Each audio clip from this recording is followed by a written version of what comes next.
Today, we're going to talk about one of the most underrated Polaroid cameras of all time, and the perfect camera if you're just getting into instant film. It's no cosmetic statuette of aesthetic, but this sweet block of unapologetic plastic will shock you with every exposure.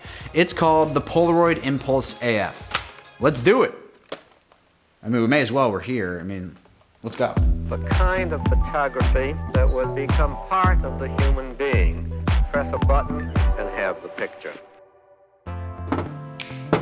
Welcome to In an Instant. My name is Ben, and today's instant review is the Polaroid Impulse AF. That's AF as in autofocus, not as f. This little blue chunk came out in 1988 and typically gets lost in the glorious shadow of the iconic folding Polaroid cameras of that era. This camera does not fold unless placed under a hydraulic press, which I can't recommend less enough. Don't do it. There are many variations of the Impulse, most of which exist for no reason, like a lot of things in the 80s. It was just like chaos in the 80s, crazy decade, like anything went and lots of people died.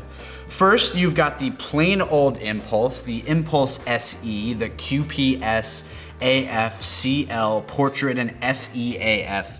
Many letters, very little information online, so that's why you're here, and that's why we're gonna become like really close friends.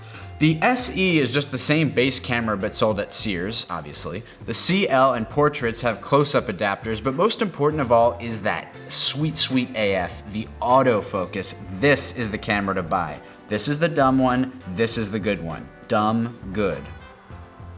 We don't mind this, but we really like this. It's one of very few non-folding Polaroid cameras that takes 600 film and has Sonar autofocus, an incredible feature. If you want to learn more about how the autofocus works, check the link in the description for my video on that. But essentially, the lens focuses on whatever is at the unobstructed center of your frame. Besides the autofocus, it has your basic exposure control underneath the lens right here, and another rarity of a feature, a 10-second timer button, only present on the AF model. I have no idea why Polaroid didn't put these timers on more cameras, but it's certainly B for B, big for business. You can actually be in the picture now, which I know you always wanted to be, and maybe were afraid to ask. Just throw the Impulse on a tripod with the underneath screw mount and fire away. Some models in the color black also have a remote port if, 10 seconds isn't enough time to get in position, I guess, and I don't know why it's only available in that one color. To turn the camera on, you press down on the flash, which releases it, and activates the shutter button, which is over here. Now, one of the drawbacks of the camera is that the flash has to be activated to take a photo, because it's literally the thing that keeps the camera on. Luckily, the light meter is located underneath the viewfinder, so you can block the flash with a black card or your hand without affecting the internal exposure reading if you really don't want that strobe look. And sometimes you don't want it. Next to the autofocus, the thing that I absolutely adore about this camera is the gigantic viewfinder. Looking through viewfinders on film cameras sometimes feels like peering through a little pinhole, and often framing ends up way off. And with the Impulse, you get a nice big square look at the world. It also feeds right next to the lens. So you don't have to compensate much at all for parallax and viewing angle. And this was the first instant camera I got where I really felt like I was getting a great idea of what I was actually taking a picture of just by looking through the viewfinder. And that's thanks to the AF and the quality of the viewfinder. If you're coming from a newer 1-step 2 or lomography camera with way offset viewfinders that are weirdly sized, it's a breath of fresh air, and humans need to breathe, otherwise we just straight up die, which nobody really wants to do that. I mean, most people don't. The 3-element lens on the AF model is actually a higher quality than the base model, and I've never had an issue with the 3-foot minimum focusing distance. Sharpness is pretty good considering it's a plastic lens. And I've been very happy overall with how it renders images and the field of view. I'm a fan of this camera, what can I say? Aesthetically, it's kind of a doinker, certified doinker. It doesn't have much visual appeal. The build quality is solid, and the ergonomics are fine, but you'd honestly be lucky to find this camera in a cool color like mine, which you can't have. Most of the Impulse releases came in this horribly mechanical gray color, and the bright ones are typically more expensive.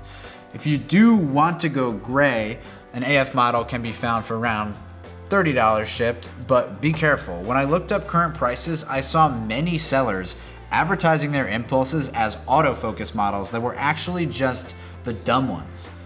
These dishonest or misinformed sellers will be dealt with in the purge. If it doesn't have the AF icon or this plastic grid, which is very specific, it's the fixed focus model. Some SE models have AF, so look for the grid. If you wanted to find it in interesting colors like maroon, teal, or yellow, they're rare and sell for $50 to over $100. So really, I won't make fun of you if you get the gray one. It's fine, you're doing amazing. If you do get a yellow one, it does have the hilarious addition of a warning label that informs you it will not float. I guess it's hard to blame Polaroid since everything that's the color yellow floats. Obviously, that's like something we all know. Pros and cons. Pros, Sonar autofocus. Fantastic, huge Sonar autofocus guy. One of the best viewfinders ever on a Polaroid box type camera. 10-second timer, fantastic.